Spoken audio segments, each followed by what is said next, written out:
Egypt के pyramids के अंदर एक हिडन टाउन मिला है जहाँ पे बहुत सारे हिंदू रेफरेंसेस मिलते हैं। According to a new group of scientists, they might be hiding something incredible beneath them. Similarity है when it comes to the religious reference of both the civilization. जैसे काफी सारे गॉड्स एंड गॉडेसेस है in Egyptian civilization which are very similar to the Indian gods and goddesses Hinduism से exactly similar. Samudra Manthan के बारे में आपने सुना होगा। Similar story is there in Egyptian civilization. उसको रिप्रेजेंट करते हैं होरुस एंड सेट, ये दो gods and Horus is a male god and Set is a female god. But ultimately मैं यही बोलूंगा कि जो आर्कियोलॉजी बोलती है वो सही है, they are inspired from Hinduism. But unfortunately क्या होता है ना कि इसकी बात करते हैं ना तो फिर लोग कंपटीशन में आ जाते हैं कि हिंदुइज्म वर्सेस इस्लाम क्रिश्चियनिटी। जिस तरीके से पेरियर और ये द्रविडियन या डीएमके वाले प्रमोट करते हैं दैट इज कम्प्लीटली नॉनसेंस। वो आर्कियोलॉजी के साथ मैच नहीं खाता। पहले नॉर्थ को साइड किया, तमिलनाडु का जो बचा कुचा कल्चर था उसको एथिज्म से रिप्लेस कर दिया। अल्टीमेटली तमिल को ही बोल दिया बारबरिक लैंग्वेज, और फिर वो क्रिश्चियनिटी को करना है। और अभी भी वही सब चल रहा है। If Hindu gets opportunity to reinterpret Abrahamic religion then that will be the most beautiful and logical interpretation.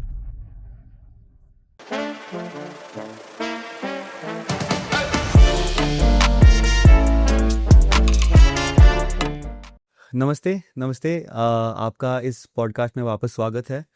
आज हम एक बहुत ही इंटरेस्टिंग टॉपिक के बारे में बात करेंगे। मुझे पता है मैं हर एपिसोड के बारे में यही कहता हूँ कि बहुत ही इंटरेस्टिंग टॉपिक है, बहुत ही इंटरेस्टिंग टॉपिक है, बट ये वाकई में एक बहुत इंटरेस्टिंग टॉपिक है क्योंकि आजकल हम इसके बारे में बात कर रहे हैं।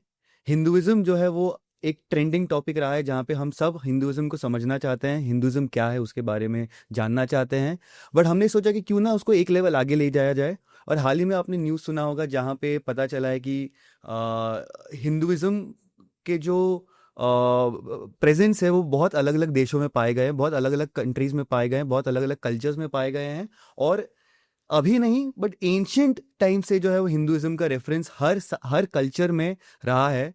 हाल ही में जो है वो इजिप्ट के पिरामिड्स के अंदर जो है वो एक हिडन टाउन मिला है, और जहाँ पे रेफरेंसेस जब देखा जाए तो उससे मिलते जुलते बहुत सारे हिंदू रेफरेंसेस मिलते हैं। तो हमने सोचा क्यों ना, अगर हिंदुइज्म सनातन धर्म है जो इस दुनिया के निर्माण से चला आ रहा है, तो इसका मतलब कहीं ना कहीं हिंदुइज्म का रेफरेंस सारे कल्चर्स में होगा। और वैसे ही एक कल्चर के रेफरेंस के बारे में हम बात करेंगे। And today will talk about Hinduism in ancient Egypt. अब इस टॉपिक पे बात करने के लिए हमारे पास हैं एक बहुत ही interesting personality, very young, very vibrant, जिन्होंने हिंदुइज्म को समझा है, हिंदुइज्म को जाना है और हिंदुइज्म को वो अपने डे टू डे लाइफ में प्रैक्टिस करते हैं। हाल ही में उनकी बुक डीकोलोनाइजिंग हिंदुइज्म सूरत के लिटरेचर फेस्टिवल में जो है वो लॉन्च हुई थी। एंड उनका नाम है शुभम देवरे। सो नमस्ते शुभम। नमस्ते।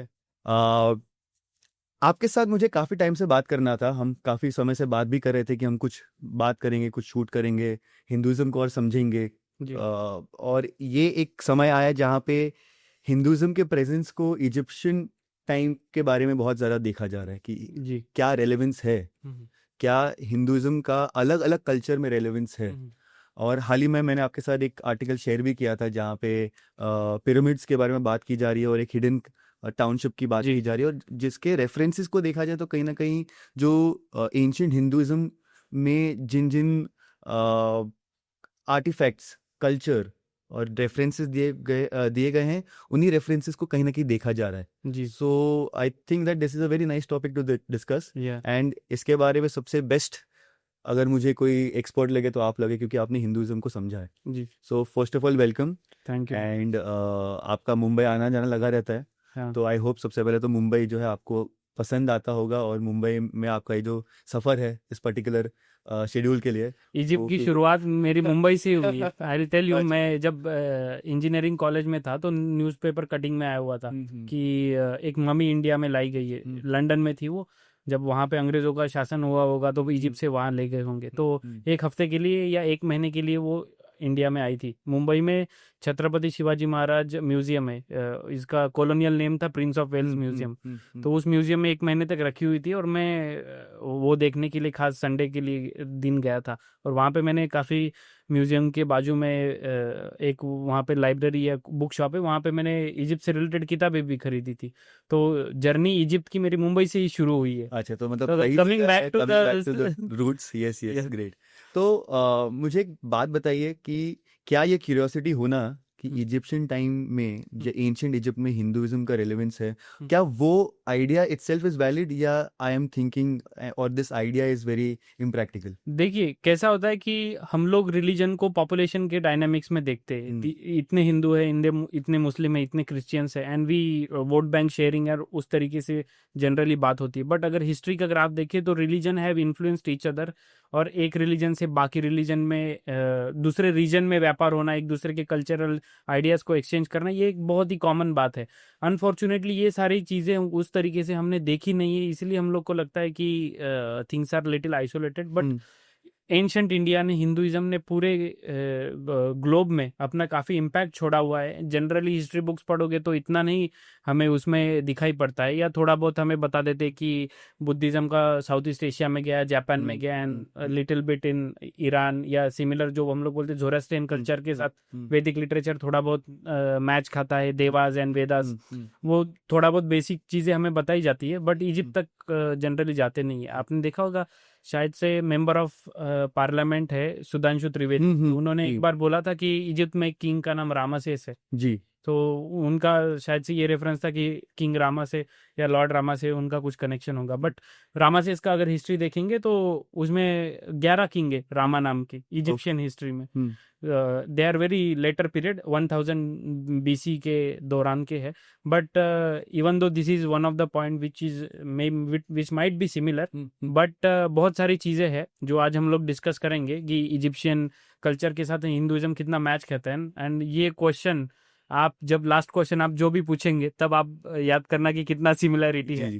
तो देखिए, हम सिमिलैरिटी और कनेक्शन ढूंढने से पहले मैं ये जानना चाहूँगा कि इजिप्शियन सिविलाइजेशन क्या था, और what are those elements about the Egyptian civilization जो हमको जानना ज़रूरी है before we start talking about this topic. Egypt का हम लोग हिस्ट्री देखेंगे तो 6000 BCE से लेके 4000 BCE तक प्री एग्रीकल्चरल लेवल का थोड़ा बहुत ह्यूमन सेटलमेंट और ये सारी चीज़ें हम लोग को देखने को मिलती है।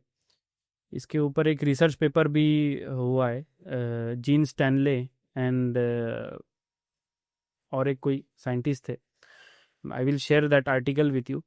तो उन्होंने बोला था कि सी लेवल राइज जो हुआ था अचानक से 10-12 हज़ार साल पहले, बिकॉज आइस एज जो था वो बर्फ़ पिघलने की वजह से दोनों पोल्स पे, तो एक सडन राइज हुआ था। उसके बाद वो स्टेबल लेवल पे आ गया तो डिसेलरेशन चालू हो गया, तो उसकी वजह से काफ़ी फर्टाइल डेल्टा बन गया इन इजिप्शियन कॉन्टिनेंट, जो जिसको बोल सकते हैं कि लोअर इजिप्ट में।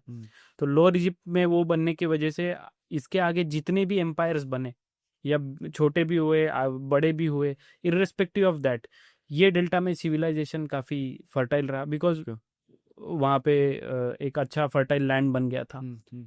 तो ये जो सिविलाइजेशन था 6000 to 4000 BCE, थोड़ा बहुत हम कह सकते हैं कि एग्रीकल्चरल इकोनॉमी। तो 4000 BCE के बाद आता है कि एनिमल डोमेस्टिकेशन, छोटी मोटी सिटीज़ बनना, और ये सारी जो सिटीज़ थी ये इंडिपेंडेंट अलग अलग जगह पे अपने अपने तरीके से डेवलप हो रही थी। एंड फिर बाद में इसके आता है 4000 BCE के बाद में जो इनका इंटर ट्रेड शुरू होता है, may be because of Wars, या ये इनका एक दूसरे के साथ कनेक्शन आना शुरू होता है। अगर अपर इजिप्ट में देखा जाए तो गैजरतियन एंड अमर्तियन कल्चर ये था, जिसको बोलते हैं कि नकाडा वन कल्चर कंबाइंडली। सेकेंड आता है बादरियान कल्चर, एंड इसको बोला जाता है नकाडा 2 because it is little advance. तो ये हो गया अपर इजिप्ट की विलेजेस।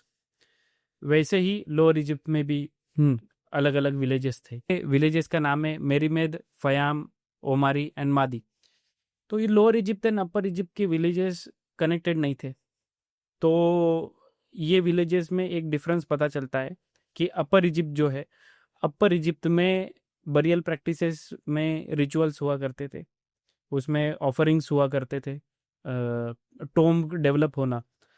ये एक दिन में कोई पिरामिड बना लिया ऐसे नहीं होता है। पिरामिड का भी concept time to time evolve हुआ है। तो बेसिक टोम्स बनाना, या इजिप्ट में कहा जाता है कि फेरो का कंसेप्ट, उसको हम कह सकते हैं कि representative of God on earth, मतलब फेरो। तो वो फेरो का कंसेप्ट भी अपर इजिप्ट में था।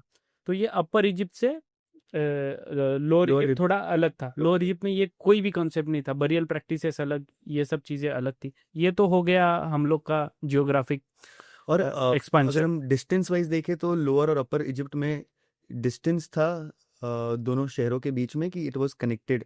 All the villages, hmm. जितनी भी सिटीज डेवलप हुई है वो सारे नाइल के आजू बाजू में ही है। ओके। तो नाइल बिकॉज ऑफ सोर्स हाँ। ऑफ वाटर है, तो और- रिवराइन सिविलाइजेशन जिसको हम लोग बोल सकते हैं, वो सारे उसी तरीके से ओके। थे।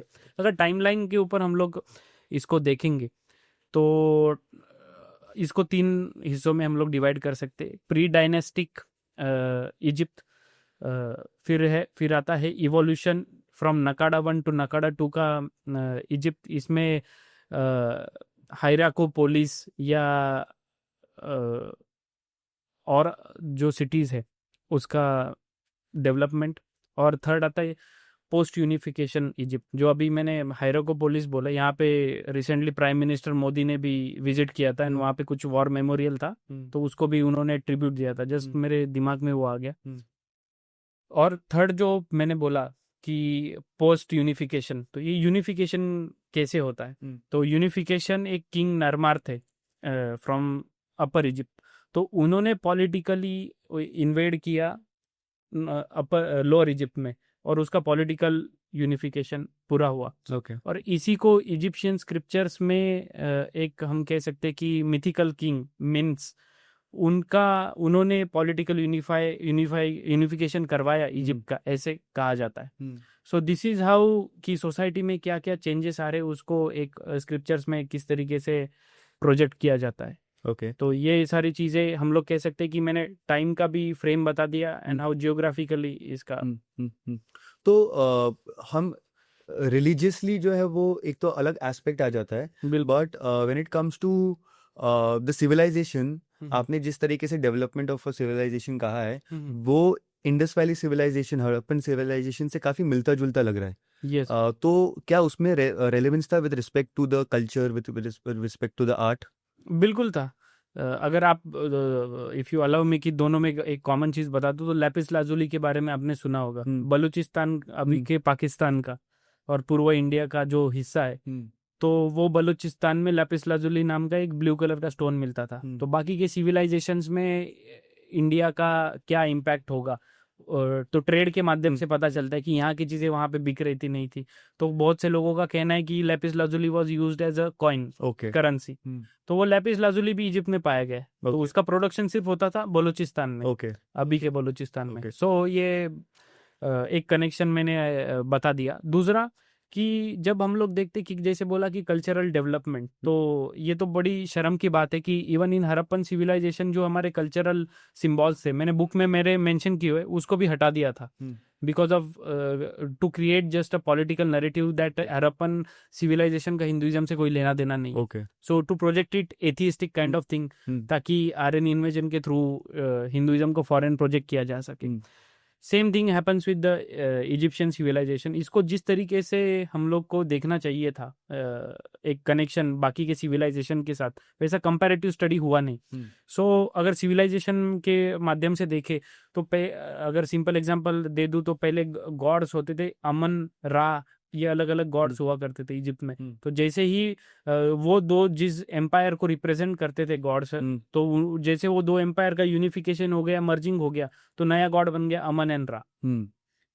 तो दिस शोज कि जो स्क्रिप्चर्स में किस तरीके से वो चेंजेस करते पॉलिटिकल यूनिफिकेशन की वजह से, या कोई एम्पायर अगर डोमिनेट करने को स्टार्ट किया तो वो डेटी का भी इम्पोर्टेंस बढ़ जाएगा। लाइक मेमेफिस अगर सिटी की बात करें तो जब अपर एंड लोअर इजिप्ट का जब यूनिफिकेशन हुआ तो मेमेफिस को कैपिटल बना दिया गया। तो वहां के गॉड थे ता, PTAH।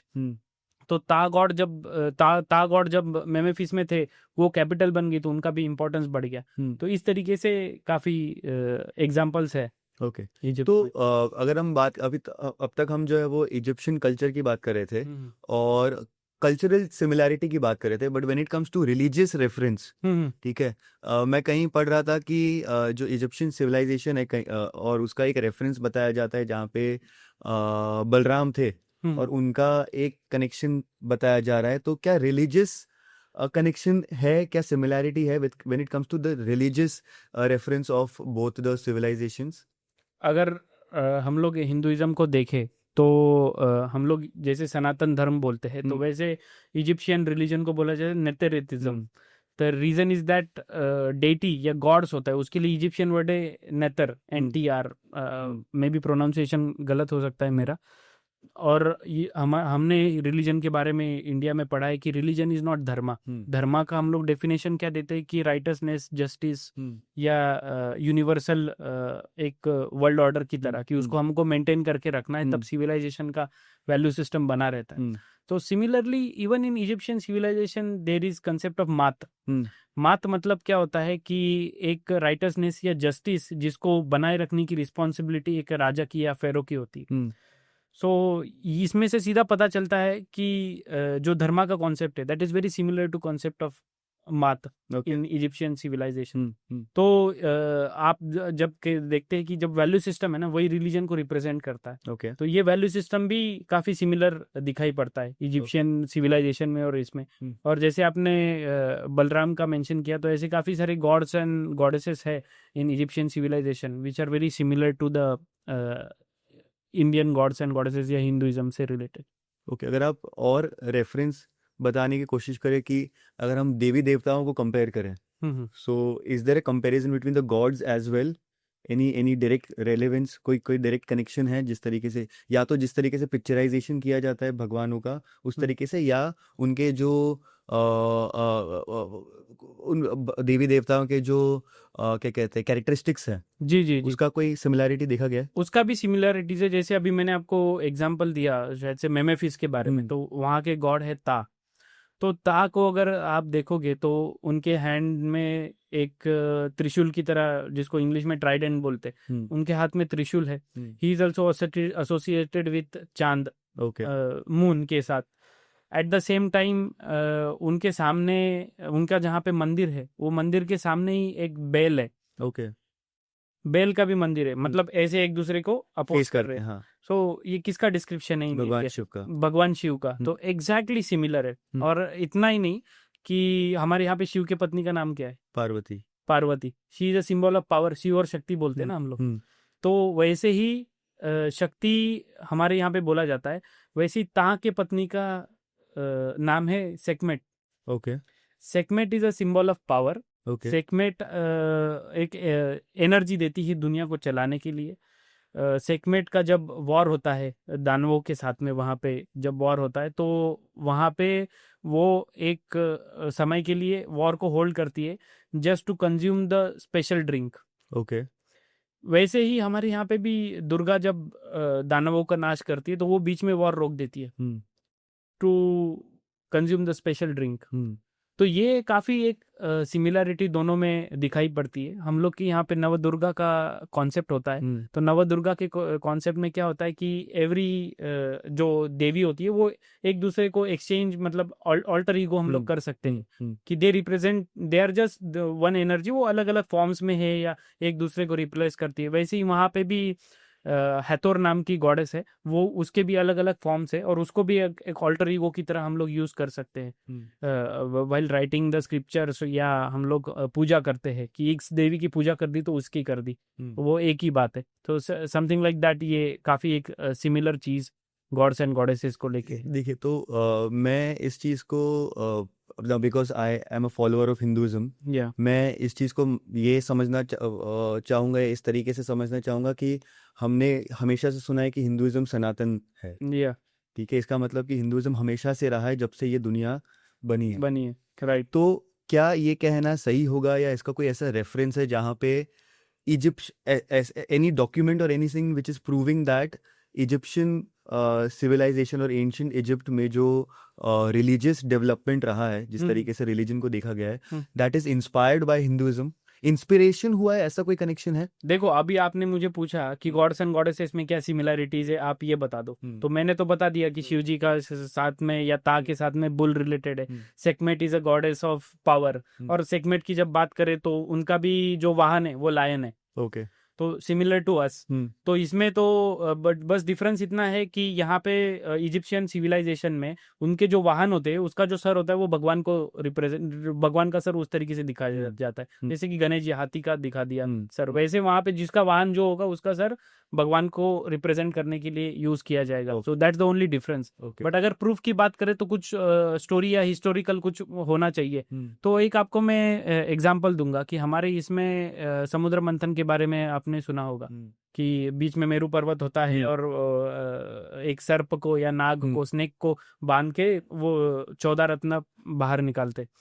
तो ये story is between the devas and asuras, सुर एंड असुर के बीच में स्टोरी है। Similar story is there in Egyptian civilization, उसको रिप्रेजेंट करते हैं होरुस एंड सेट, ये दो gods, and Horus is a male god and Set is a female goddess. तो ये दोनों के बीच में टग ऑफ वॉर होता है, इसमें Horus is representing the light and other is representing the darkness. तो ये एक मैं सिमिलर चीज ये मैं बता रहा हूँ from Egyptian civilization. Second thing is कि हम लोग के यहाँ पे एक स्टोरी है कि सूर्य देव का झगड़ा चल रहा था विथ राहु एंड केतु। तो उसको डिवाइड करके फिर राहु का अलग बॉडी एंड केतु का अलग बॉडी, तो एक के साथ स्नेक का पूंछ चला गया और एक के साथ स्नेक का अपर पार्ट चला गया। तो ये जो स्टोरी है ना उनका झगड़ा चलता ही रहता है। तो सिमिलर स्टोरी इज देयर, रा नाम के मतलब वहां के सूर्य देव का नाम रा है। तो रा का झगड़ा होता है विथ स्नेक एपोफिस, और उनका भी झगड़ा चलता रहता है और उनमें भी वॉर होते हैं, उसका भी बॉडी कट करके अलग अलग उसको कर देते हैं।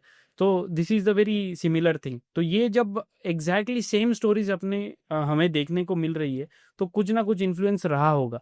एंड आने वाले समय में ये भी पता चल जाएगा कि वो कौन सा टाइम था जब इंडिया से लोग वहां पे माइग्रेट होना शुरू हुए, बिकॉज ये सारी चीजें है ना 2000-3000 BC में ही वहां पे रिफ्लेक्ट होना स्टार्ट हो गया था। तो ये जो हम लोग के यहाँ पे बोला जाता है कि पहले वैदिक पीरियड था, फिर पौराणिक पीरियड आया, फिर चीजें चेंज हुई, मुझे लगता है कि ये जो स्टोरीज थी ये पहले से ही लोगों में थी, मे बी इसका डॉक्यूमेंटेशन लेटर पीरियड में हुआ होगा। तो ये सिविलाइजेशन काफी पुराना है। It is not like history book जैसे पढ़ाते हैं कि ये वैदिक पीरियड आया, पौराणिक पीरियड आया, ऐसा। और इसका एक एग्जांपल मैं दूंगा, इंडस वैली सिविलाइजेशन में भी K68 नाम का एक सील मिला था, उसको कालीबंगन का बोलते हैं। कालीबंगन मतलब ब्लैक बैंगल्स। तो वहां पे भी बलि प्रथा जिसको कह सकते हैं हम लोग कि 7 देवियां हैं, एंड फिर वो जो हम लोग के यहाँ पे शिव की स्टोरी है विथ शक्ति, कि जहाँ पे शक्ति के अलग अलग टुकड़े हो जाते हैं एंड और फिर वो शक्तिपीठ का स्थापना होता है। सो ये सारी चीजें वो एक सील में डिपिक्टेड है which is from Indus valley civilization. तो ये सारी कॉमन चीजें हैं। तो ये सिमिलर चीजों की वजह से हम लोग ये कह सकते हैं कि they are inspired from Hinduism. Okay, देखिए मैं इस क्वेश्चन को पॉलिटिसाइज नहीं करना चाहता हूँ जी, बट देन इतने सारे सिमिलैरिटीज है और बहुत इजीली ये इन्फॉर्मेशन अवेलेबल नहीं है जी। तो इसके पीछे कोई कोई एक ऐसा पॉलिटिकल एंगल है जिसके वजह से ये रेलेवेंस और हिंदुइज्म कितना स्प्रेड आउट है वर्ल्ड वाइड वो लोगों तक नहीं पहुंच पा रहा, क्योंकि एजुकेशन सिस्टम में भी कहीं ना कहीं इस चीज के बारे में मेंशन नहीं किया गया है। और होता भी है तो एक कोई रेफरेंस दे दिया और फिर you move ahead with the syllabus. तो इसके पीछे कुछ रीजन है या बस ये इतने नोटिस में नहीं है इसीलिए लोग इसके बारे में बात नहीं करते?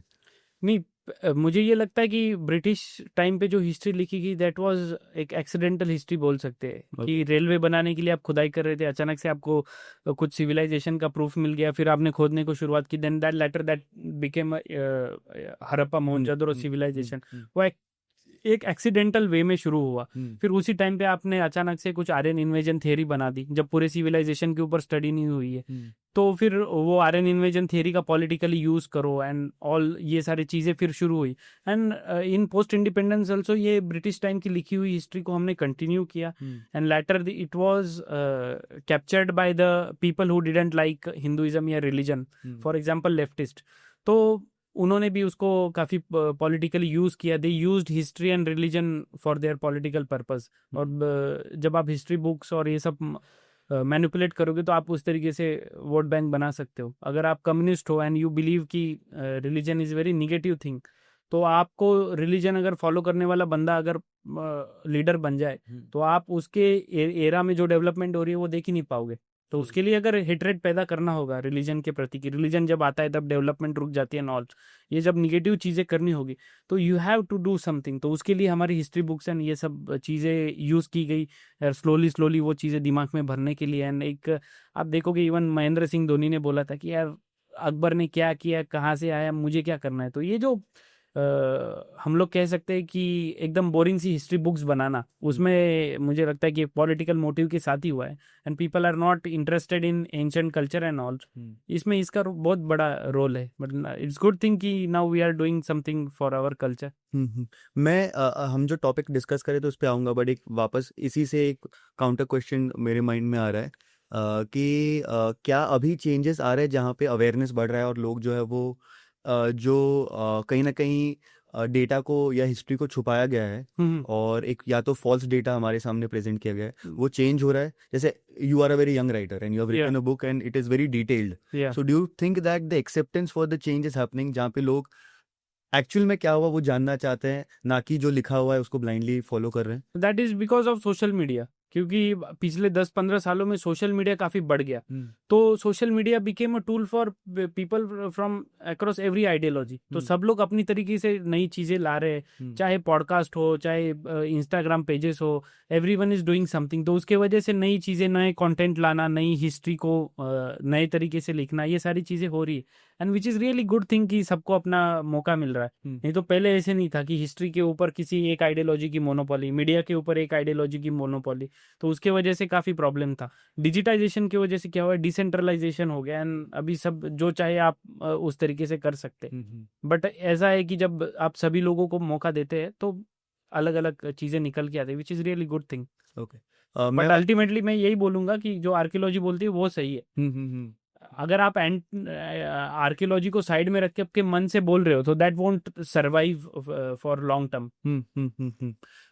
तो मैं वापस आपको ये सवाल पूछना चाहूँगा कि यूनिवर्स के क्रिएशन के बारे में जो है हिंदुइज्म में बहुत इन डेप्थ और अलग अलग थियोरीज हैं। तो क्या उसी तरीके से इजिप्शियन सिविलाइजेशन या एंशिएंट इजिप्ट में भी जो है वो रिलीजियसली यूनिवर्स के क्रिएशन के ऊपर कुछ कहा गया है, and is there any similarity और they have a completely different theory?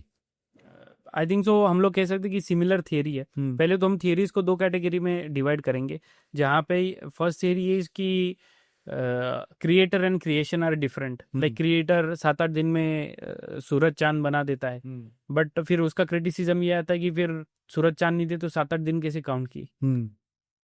And how creation and creator are completely different. Energy को मटेरियल में कैसे चेंज किया।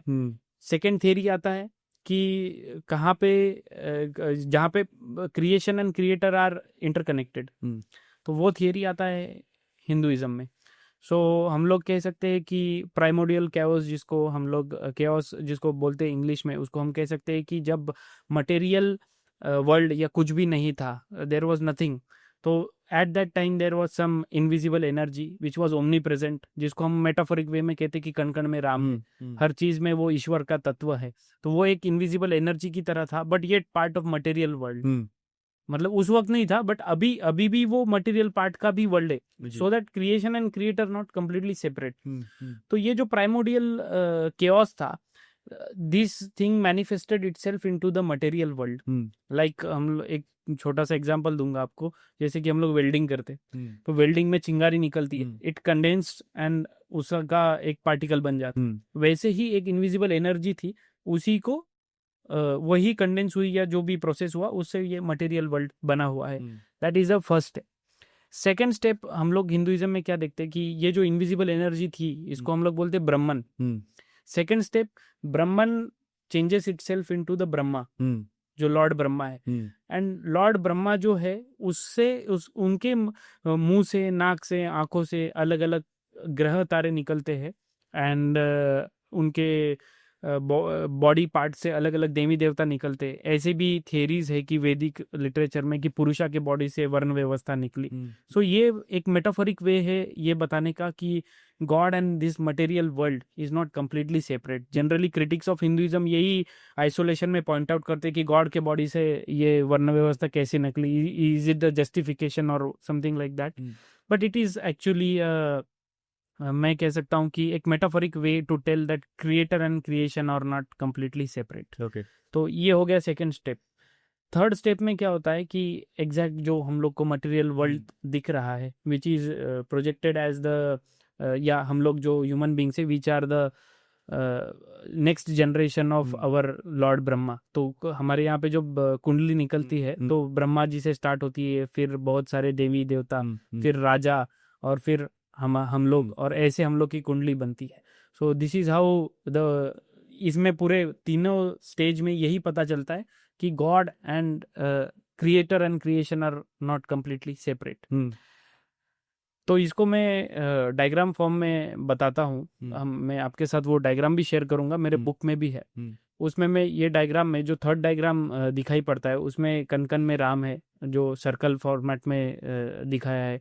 देन उसी को वही मैनिफेस्ट करता है in the form of God, जिसको ब्रह्मा बोलते हैं या शिव या विष्णु या इवन दुर्गा। तो हर एक ट्रेडिशन अपने गॉड को सुप्रीम प्रोजेक्ट करते हैं, but everyone is born out of primordial chaos, जो इनविजिबल कॉन्शियसनेस या एनर्जी हम बोलते हैं, and then it manifest into the world. अब ये 3 स्टेप हो गए। अभी यही 3 स्टेप को रिवर्स में अगर हम लोग पढ़ेंगे ना, ये तो थियरी ऑफ क्रिएशन बता दी, अगर रिवर्स में पढ़ेंगे this is material world, then we are worshipping the god with the form which is साकार ब्रह्म, एंड फिर हम लोग जाते हैं निराकार ब्रह्म, that is Brahman, this is the consciousness या लिबरेशन या मुक्ति। तो सीधे जाएंगे तो इट इज क्रिएशन, वही सीक्वेंस को उल्टी तरीके से समझेंगे इट इज द लिबरेशन। तो ये एक यूनिक कॉन्सेप्ट मैंने अपने बुक में भी बताया है। Similar theory is there in the Egyptian civilization. Similar theory is there in Egyptian civilization, जैसे कि हम लोग के यहाँ पे ब्रह्मन का कंसेप्ट है, इनविजिबल कॉन्शियसनेस या beyond each and every material form, ये पार्ट ऑफ दिस वर्ल्ड। तो वहाँ पे है हमारा है ब्रह्मन, उनका है अमन, AMUN। तो ये अमन भी प्राइमोडियल केओस की तरह है, जिसका कोई फॉर्म नहीं है, कुछ नहीं है। ये अमन से ही बनता है दूसरा God, that is atom, ATUM। और ये एटम जो है वो बैठे होते हैं कमल के ऊपर, कमल इज एसोसिएटेड विथ इट, और जैसे कि ब्रह्मा जी भी कमल के साथ जुड़े हुए हैं। तो सिमिलर कॉन्सेप्ट है। हम लोग बोलते हैं कि निराकार और साकार ब्रह्म ये 2 स्टेप है, फिर भी both are not completely separate from each other. साकार और निराकार एक ही है, ये बस समझने का और देखने का नजरिया है। लोगों को इजीली समझाने के लिए हम लोग इस तरीके से एक्सप्रेस करते हैं ताकि एक स्टेप बाय स्टेप लोग मुक्ति मोक्ष तक बढ़ पाए। तो हम लोग एक ऑल्टर ईगो की तरह ही है। Amun and Atum are not completely separate in Egyptian civilization also. जैसे ब्रह्मन और ब्रह्म अलग नहीं, वैसे ये भी दोनों एक दूसरे के लिए एक हम लोग बोल सकते हैं कि ऑल्टर ईगो की तरह है। सो ये शो करता है कि there is lot of similarity between it. तो ये जो सेकंड स्टेप जो मैंने आपको बताया कि ब्रह्मन से ब्रह्म तक और तो इसमें भी आप देखोगे कि विष्णु इज एसोसिएटेड विद अनंत नाग के ऊपर सोए हैं समुंदर में, and Brahma is also associated with कि विष्णु की नाभि में से कमल का फूल निकला और उसमें से ब्रह्मा जी निकले। तो कमल हो गया, स्नेक हो गया। ये सिंबल किसके सिंबलाइजेशन है, कैसे किसके सिंबल है? कमल रिप्रेजेंट करता है 7 चक्रास है, तो उन चक्रास को कमल रिप्रेजेंट करता है। स्नेक रिप्रेजेंट करता है कुंडलिनी को। तो ये तो हो गया सीधे डायरेक्शन में। अगर उल्टे डायरेक्शन में से आएंगे, that is theory of liberation.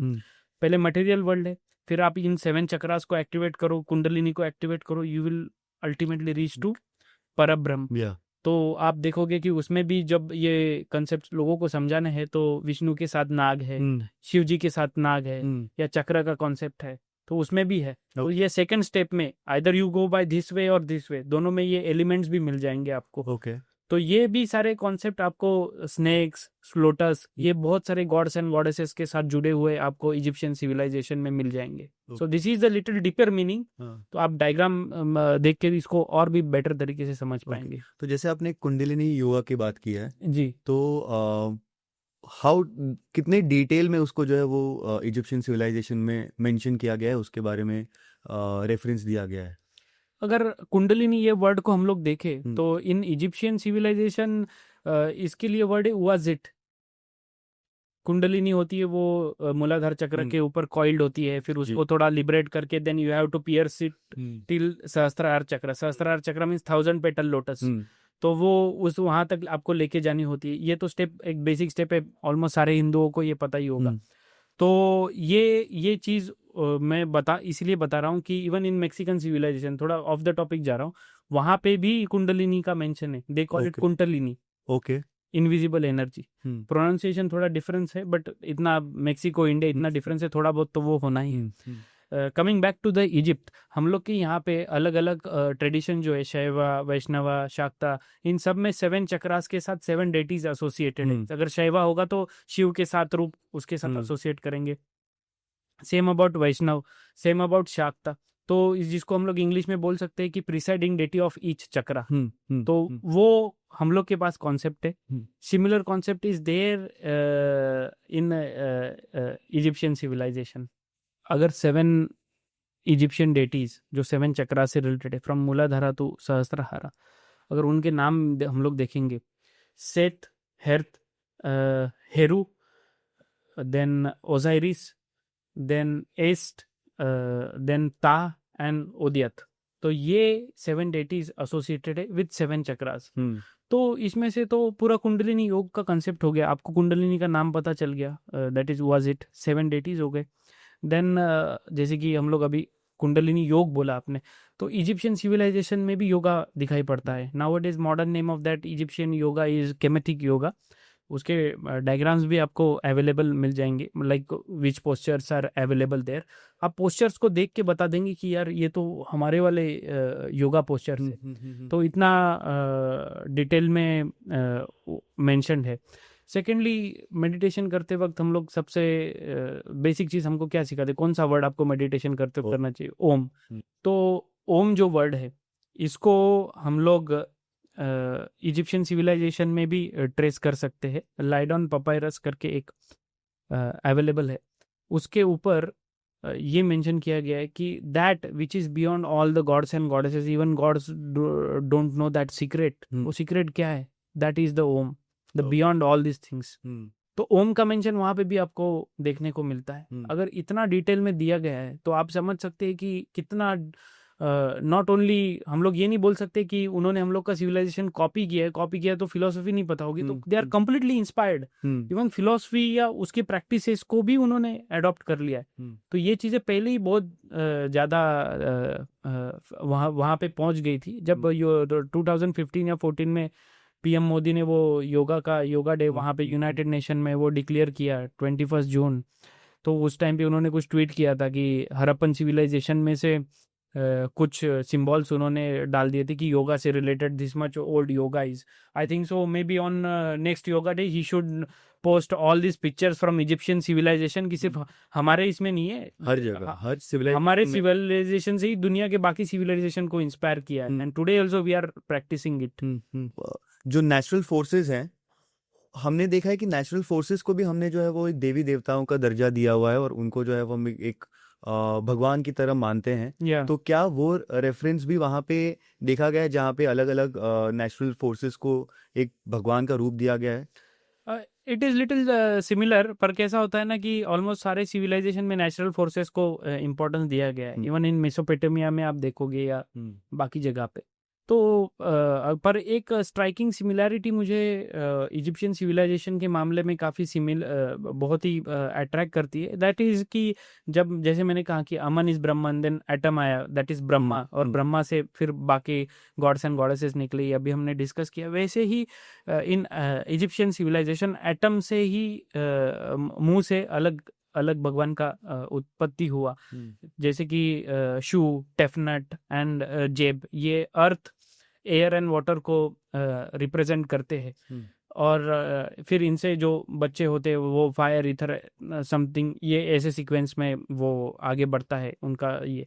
तो हमारे इसमें तो पंच तत्व का जो कॉन्सेप्ट है ना, which is very similar to this, air, water, fire, ether, earth. हमारे यहाँ पे जो थियरी ऑफ क्रिएशन है इन सांख्य फिलॉसफी, उसमें क्या बोलते हैं कि पुरुष एंड प्रकृति का जब मिलन होता है या when they start the process of creation, at that time 5 elements निकलते, air water fire earth ether. In Sankhya philosophy it is other elements भी है, manas chitta and all those things, but ये 5 एलिमेंट्स भी निकलते हैं। तो इनके भी थियरी ऑफ क्रिएशन में ये 5 एलिमेंट्स दिखाए गए हैं ओरिजिन होते हुए, एंड विच इज लाइक पंचतत्व जिसको हम लोग बोल सकते हैं, बट एक गॉड का रिप्रेजेंटेशन। बट स्ट्राइकिंग सिमिलरिटी जैसे आपने बोला कि अलग अलग सिविलाइजेशन में भी ये जाता है, तो इसमें माउरीज करके एक न्यूजीलैंड में ट्राइब्स है, उनमें भी ये कॉन्सेप्ट है कि स्काई को एक फादरली फिगर की तरह देखना एंड मदर को लैंड के साथ एसोसिएट करना, एंड जब बारिश होती it is like fertilisation of mother, and फिर जो पेड़ पौधे उसमें से निकलते हैं या जो नरिशमेंट हमें मिलता है, that is like we are children of our mother land. तो ये कॉन्सेप्ट वहां पे भी दिखाई पड़ता है। ओके, तो तो आई ये थिंक ये जहाँ पे फर्टाइल लैंड या जहाँ पे एक agricultural when people were associated with agriculture and ये जब सिटी और ये सब चीज़ें डेवलप नहीं हुई थी, तो ये चीज़ें वहाँ पे भी दिखाई पड़ती है। इवन नॉर्थ ईस्ट में भी कुछ ट्राइब्स है, उनमें भी ये सिमिलर कॉन्सेप्ट देखने को मिलता है। अगर इंडियन ट्राइब्स के बारे में बात करें, Mueang tribe in Arunachal Pradesh, तो उसमें सेदी एंड मिलो, जिसको हम बोल सकते हैं कि अर्थ एंड स्काई गॉड, तो इनके बच्चे होते हैं light and darkness. Okay, and अगर इजिप्शियन सिविलाइजेशन में जाए तो Geb and Nut represent sky and earth, तो ये इनके बच्चे होते हैं Osiris and Isis which represent darkness and light, day and night. Okay, तो this is also similarity with Egyptian civilisation. तो इससे हमें पता चलता है कि ये कितना सिमिलर चीज़ है। Even Dhamai tribe in I think so Indo Tibetan border होगा, वहाँ पे उनमें भी ये सिमिलर चीज़ें, नेचुरल फोर्सेस। तो ये मैं सिर्फ ये नहीं बोल रहा हूँ कि names of the gods and goddesses similar है या अर्थ का गॉड है या स्काई गॉड है, even the stories are very similar to them and across all the civilisation.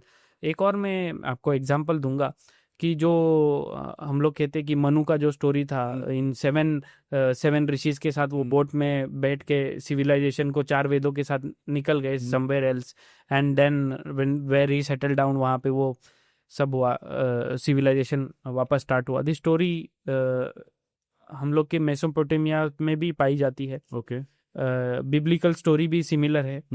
Then again New Zealand में भी ये स्टोरी जाती है। तो ये सच में एक हम लोग कह सकते हैं कि मीनिंगफुल स्टोरी है, जो ये बताती है कि सच में कुछ उस टाइम पे कुछ फ्लड वर्ड आया होगा, एंड उससे बचने के लिए फिर ये स्टोरी के फॉर्मेट में बता दिया कि Manu the first man who saved all the civilisation in certain format, और फिर वहां से एक वापस से एक सिविलाइजेशन स्टार्ट होता है। ओके, तो पंचतत्व की जब हम बात करते हैं यार, 5 एलिमेंट्स, तो आपने बताया है कि उसके बारे में मेंशन किया गया है, बट पंचतत्व का जो इम्पोर्टेंस है ना वो कितना है? क्योंकि यहाँ पे जब हम पंचतत्व की बात करें तो it is not only with reference to the daily prayer that we do, जो हम डेली बेसिस पे पूजा करते हैं, but even during the death ritual पंचतत्व का एक बहुत इम्पोर्टेंट, पंचतत्व में विलीन होना, तो वो जो इतना एक स्ट्रॉन्ग रेफरेंस है, क्या वो भी यहाँ पे देखा जाता है? क्योंकि मम्मीफिकेशन की बात करें और उसकी बात करें, गॉड्स एंड गॉडेसेस का मैंने बात किया, तो हम लोग भी ऑफर करते ही है।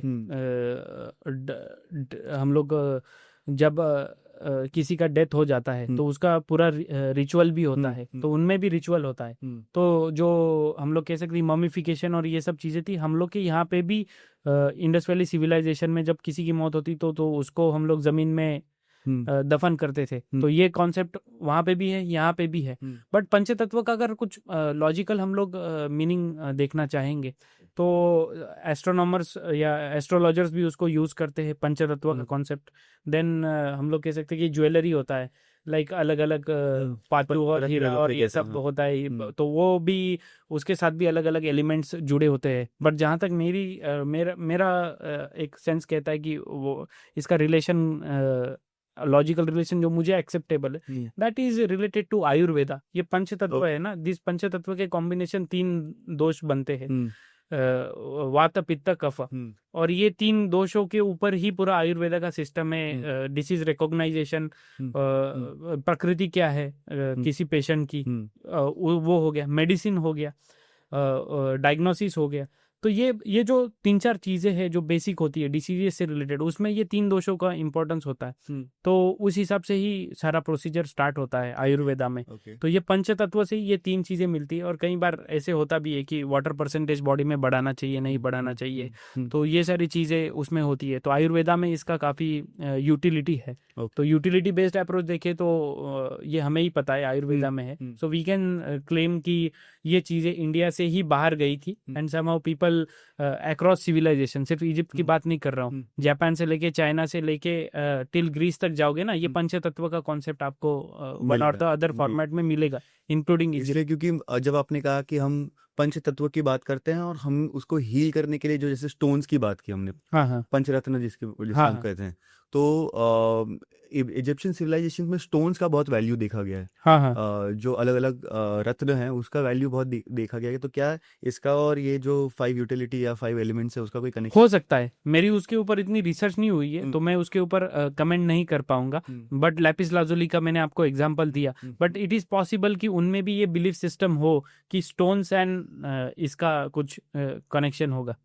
ये तो अभी हमने बात की कि रिलीजियस रेफरेंसेस क्या थे, सोशल रेफरेंसेस क्या थे, बट जब हम डेथ की बात करते हैं तो रिचुअल्स में जो है वो डिफरेंस देखा जाता है। वहाँ पे ममिफिकेशन होता था, यहाँ पे जो है हमने देखा है कि हम जो है अंतिम क्रिया में जो है वो शरीर को जला देते हैं। तो अब जब इतना सारा सिमिलैरिटी है तो जो डेथ का रिचुअल्स है उसमें डिफरेंस क्यों देखा जाता है? और उसके बाद क्योंकि डेथ से रिलेटेड जो है इजिप्ट का बहुत ज़्यादा एक क्यूरियोसिटी जगता है, क्योंकि वो ममिफिकेशन हो गया, पिरामिड्स हो गए, तो इज देयर एनी चलो ये मान लेते कि पहले सिमिलैरिटी थी, एंड हम लोग ने फिर इस प्रोसेस को स्टार्ट किया कि हम लोग बॉडी को जला देते हैं।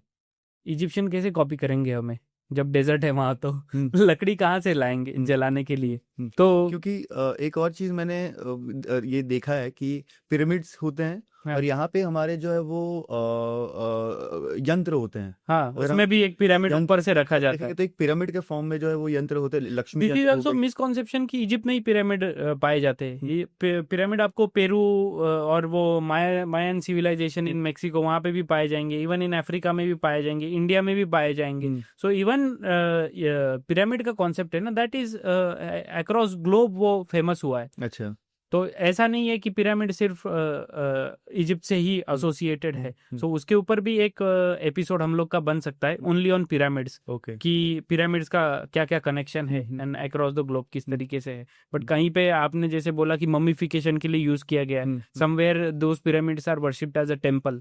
तो अलग अलग सिविलाइजेशन में अलग अलग जियोग्राफी के वजह से कुछ उसकी यूटिलिटी अलग हो सकती है, बट पिरामिड का concept is across the globe again.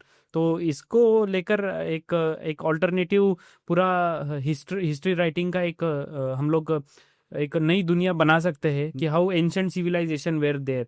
But unfortunately क्या होता है ना कि जब हम इसकी बात करते हैं ना तो फिर लोग कंपटीशन में आ जाते हैं कि हिंदुइज्म वर्सेस इस्लाम, क्रिश्चियनिटी। अब्राहमिक रिलीजन को अगर 2 मिनट में साइड रखे, उन्होंने जो दुनिया कब बनी थी 5000 ईयर्स पहले, और ये सब थियरीज 2 मिनट के लिए साइड रखे और आर्कियोलॉजी के साथ जाए, तो हम बहुत सारी चीजें हैं जो हम लोग एक्सप्लोर कर सकते हैं। और हम लोग क्या करते हैं ना, सीधा हिस्ट्री के बुक्स रेफरेंस के लिए पढ़ना स्टार्ट कर देते हैं। We shall first start our research from archaeology. Okay, तो आर्कियोलॉजी को पढ़ोगे तब आप कनेक्शन बन पाओगे। ऐसा नहीं है कि हिस्ट्री मत पढ़ो या ऐसा कोई है, but archaeology shall be the basis of history writing rather than just 2-4 history books हम लोग ने उठा ली। आपने जो है ना वो आर्यन इन्वेजन की बात की है जी। जब आप बता रहे थे कि जो ट्रेड के लिए सिविलाइजेशंस को डोमिनेट करने की कोशिश की जा रही थी as a source of economy, as a source of finance, तो आर्यन इन्वेजन का कोई कनेक्शन देखा जाता है with respect to Egyptian civilisation and the civilisation in the Hinduism era? हम लोग ये कह सकते हैं कि multiple people give multiple references, like Europe से आर्यंस आ गए या फ्रॉम ईरान, और या हम लोग कह सकते हैं कि यूरोप एंड एशिया का जो central Asia, Eurasia, something like that. But these are politically motivated theory. मैं अभी मेरा जब ये बुक का सेकेंड एडिशन आएगा उसमें मैं ये भी डालूंगा कि ब्रिटिश टाइम पे इन्होंने कौन कौन से फिलोसोफर्स में क्या क्या कंट्रीब्यूट किया है फॉर द आयरन इन्वेजन। वैसे मेरे बुक में फर्स्ट चैप्टर है ही, बट उसको मैंने किया है कि how it was politically motivated और उसका कनेक्शन क्या है नीचे तक, आज के पॉलिटिक्स के ऊपर क्या इम्पैक्ट है। I will give you simple example. Allahabad university and university of California ने 1982 में एक रिसर्च पेपर निकाला था।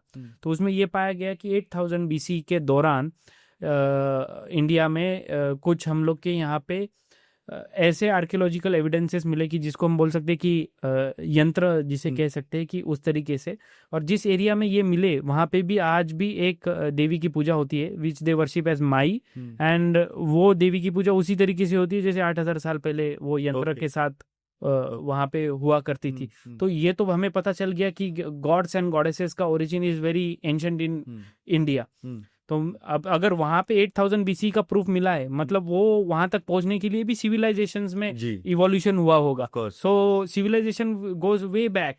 अनफॉर्चुनेटली हम लोग के यहाँ पे अगर एग्जांपल दे दूं ईवी रामास्वामी नायकर का, पेरियर का, जो तमिलनाडु में DMK के या इन द्रविडियन आइडियोलॉग के एक गॉडफादर की तरह है। उन्होंने कहा कि concept of God and goddesses ये ब्राह्मण्स ने और आर्यंस ने इंडिया में 1500 BC में इंट्रोड्यूस किया। ऐसे उनकी बुक है कलेक्टेड वर्क्स ऑफ पेरियार, उसमें से भी मैंने अपने बुक में रेफरेंसेस दिए हुए हैं। ऐसा उन्होंने बोला। मतलब कहने का मतलब ये था कि earlier there was no concept of God या something atheistic kind of civilisation था। जब मैंने ये 1982 का रिसर्च का हवाला आर्कियोलॉजी का दे दिया तो इससे ये पता चलता है कि आर्यन इन्वेजन थियरी जिस तरीके से पेरियर और ये द्रविडियन या DMK वाले प्रमोट करते हैं, दैट इज कम्प्लीटली नॉनसेंस। वो आर्कियोलॉजी के साथ मैच नहीं खाता है। और अगर इसको पेरियर की राइटिंग्स को हम लोग which is popular version of Aryan invasion in India, because politically उसका बहुत लोग फ़ायदा उठाते हैं, बाकी भी चीज़ें हैं, बट इंडिया की अगर बात करें तो इसको मैं 3 वे में रीऑर्गेनाइज करता हूँ। फर्स्ट स्टेप कि पेरियर की राइटिंग्स में जो जिस तरीके से मैंने देखा है, तो रीऑर्गेनाइज करके ये मिलता है कि नॉर्थ एंड साउथ में पहले डिवाइड क्रिएट करो, Tamil versus non Tamil language, whether it is Sanskrit और हिंदी। फिर नॉर्थ और साउथ को काट दिया तो नॉर्थ तो डिबेट से साइड में हो गया, फिर बच गया तमिलनाडु। फिर तमिलनाडु की जब बात आती है तो तमिल को एसोसिएट करो एथिज्म के साथ में, और तमिल कल्चर मतलब एथिस्ट कल्चर या द्रविडियन आइडियोलॉजी मतलब एथिस्ट आइडियोलॉजी। और ये भी फैक्ट्स के साथ गलत जाता है, बिकॉज तमिल लिटरेचर को पढ़ोगे, संगम लिटरेचर को पढ़ोगे, भर भर के हिंदू देवी देवताओं की उसमें प्रेज है। मेरे बुक में भी उसमें जो कम्युनिज्म के चैप्टर है उसमें मैंने ये मेंशन किया हुआ है। थर्ड स्टेप कम्स कि जब तमिल लिटरेचर और Tamil culture God's and goddesses को आपने एलिमिनेट कर दिया, you replaced it with atheism identity कि द्रविडियनिज्म मींस एथिज्म और समथिंग लाइक दैट। फिर बचा क्या, एक खोखली तमिल आइडेंटिटी जिसमें कोई कल्चरल ये नहीं हो। फिर ultimately he says Tamil is a barbaric language, जो अभी निर्मला सीतारामन ने बोला था। तो स्टेप बाय स्टेप एकदम पॉलिटिकल मोटिवेशन के साथ में cultural genocide. So this is how ये पहले नॉर्थ को साइड किया, फिर तमिलनाडु का जो बचा कुचा कल्चर था उसको एथिज्म से रिप्लेस कर दिया, अल्टीमेटली तमिल को ही बोल दिया इट इज बार्बरिक लैंग्वेज। तो ऐसे ये स्टेप बाय स्टेप ये ब्रेन वॉश करते हैं। इट इज अ हम लोग बोल सकते हैं कि एक कल्चरल जेनोसाइड कैरी आउट करने के लिए जब पहले का साफ नहीं करोगे तो नया कल्चर इंट्रोड्यूस कैसे करोगे। और आप अगर कॉलोनियल पीरियड में जाओगे तो बिशप कैडवेल ने ये सब शुरुआत की थी, आर्यन लैंग्वेजेस द्रविडियन लैंग्वेजेस का कैटेगराइजेशन करना। और फिर बिशप कैडवेल मतलब क्रिश्चियनिटी को प्रमोट करना ही चाहता था, इसलिए ये सब चीज़ें उन्होंने करी, और फिर वो क्रिश्चियनिटी को करना प्रमोट करना वहाँ पे, और अभी भी वही सब चल रहा है। और आपको तो पता ही है इरेडिकेशन ऑफ सनातन धर्मा वाले कन्वर्ट हो गए थे क्रिश्चियनिटी में। So this is how the colonial period से हिंदुइज्म को कलर का उसका कल्चरल जेनोसाइड करवाना, और by on other side Christianity and foreign religions को प्रमोट करना, एंड रैशनैलिटी को सिर्फ हिंदुइज्म के ऊपर ही अप्लाई करना, बाकी रिलीजन्स को एकदम चुप रहना। ये जो सिलेक्टिव अप्रोच है ना, ये कॉलोनियल पीरियड से, ये आज की डबल स्टैंडर्ड्स नहीं है। देखिए अभी हम we were talking about Egyptian civilisation and यहाँ से हम जो है वो इंडियन पॉलिटिकल सिस्टम की बात करने लगे। और मुझे जो कनेक्टिंग पॉइंट लग रहा है वो नज़र आ रहा है कि data what is Yeah. The data available. Yeah. तो जैसे हिंदुइज्म की अगर हम बात करें और अगर हम किसी भी कल्चर की बात करें, किसी भी रिलीजन की बात करें, तो एपिक्स और बुक्स जो होते हैं वो बहुत इंपॉर्टेंट रोल प्ले करते हैं। हम्म तो एपिक्स और बुक्स का हम्म रेफरेंस रहा है जिससे हम जो है वो कोई एक कुछ चीज़ समझ पाए, जिससे ये पता चले कि हिंदुइज्म कितना बड़ा स्प्रेड, हिंदुइज्म का स्प्रेड आउट कितना बड़ा था, हम्म। ग्लोबल लेवल पे क्या उसका इम्पैक्ट था, अभी तो मैं नॉट एक specifically related to Egyptian Egyptian civilisation, okay. But in general. अभी तो मैं नीलेश ओक जो है, आपको पता होगा, महाभारत के ऊपर काफी एक्सपर्ट है, उन्होंने तो बोल दिया था कि Baghdad, the place which is famous nowadays, वो बगदाद इज फ्रॉम भृगदत्त, उसके उनके नाम से वो आया हुआ है। And recently I came across a book, I don't know, Mahabharata को वो वर्ल्ड वॉर की तरह प्रोजेक्ट कर रहे थे, एंड हाउ दुनिया के अलग अलग कोनों से लोग वो लड़ने के लिए आए थे, ऐसा कुछ उनका इंटरप्रिटेशन था। रामायण महाभारत के अभी काफी लोग अपने तरीके से इंटरप्रेट करते हैं, एंड इंटरप्रिटेशन है। तो इसके ऊपर मेरा अभी कार्य चल रहा है। अभी ये फर्स्ट बुक है, सेकंड बुक मैंने सबमिट किया हुआ है, now I am working for my third book, जो ये एस्पेक्ट्स को उजागर करेगा कि इंडिया का और इसका जो आप बोल रहे कि स्क्रिप्चरल रेफरेंसेस या हाउ ये सिविलाइजेशन एक दूसरे के साथ कनेक्टेड थे इन एंशिएंट टाइम्स, उसके ऊपर मेरा अभी रिसर्च चल रहा है, and I will definitely come back to this topic with some new book. हमने जो है वो इजिप्शियन सिविलाइजेशन की बात की, कैसे शुरुआत हुआ, क्या रेलेवेंस था, जी। क्या what were the cultural differences, what were the cultural similarity, but उस सिविलाइजेशन का भी डिक्लाइन हुआ, और जी। वो डिक्लाइन के पीछे आपके हिसाब से क्या मेजर रीजन था? लाइक हम लोग के यहाँ पे भी बहुत सारे इन्वेजन हुए, ग्रीक्स का इन्वेजन हुआ और ये सब, तो ग्रीक्स का इन्वेजन वहाँ पे भी हुआ है। तो इजिप्ट के बाद में इंडिया, तो जो इन्वेजन हम लोग ने फेस किया, हमसे पहले उन्होंने किया, but these were not that organised to destroy the civilisation and all. फिर बाद में हम बाद के पीरियड में देखें तो क्रिश्चियनिटी का हुआ। तो आई think so Egypt is the only country जो पहले पूरी क्रिश्चियन कंट्री बनी फ्रॉम एंशिएंट सिविलाइजेशन, देन वो पूरी बाद में पूरी इस्लामिक कंट्री बनी। तो आई think so this is the only country. तो क्रिश्चियन कंट्री जब बनने का शुरुआत हुआ तो उसमें किंग थे थियोडोसियस वन, प्रोनाउंसिएशन में भी रॉन्ग हो सकता है। तो उन्होंने क्या किया कि टेम्पल्स को, वहाँ के टेम्पल्स को ऑर्गेनाइज तरीके से तोड़ना स्टार्ट कर दिया। वहाँ के जो क्रिश्चियनिटी के पोप एंड ऑल थे, उन्होंने फायरी लेक्चर्स देके मॉब को एनकरेज किया कि you will attack your own places convert करने के बाद में।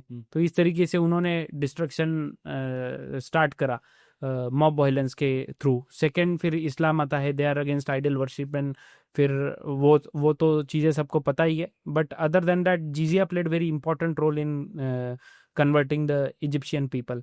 तो जिजिया की वजह से पैसे के लिए फिर कन्वर्जन स्टार्ट होना, and they later got converted to Islam. And उनका जो पहले का लैंग्वेज था, I think so Coptic language उसको बोलते हैं, that got changed with replaced with the Arabic language. Now Egyptian people generally identify themselves as Arabs, even though they are not Arabs.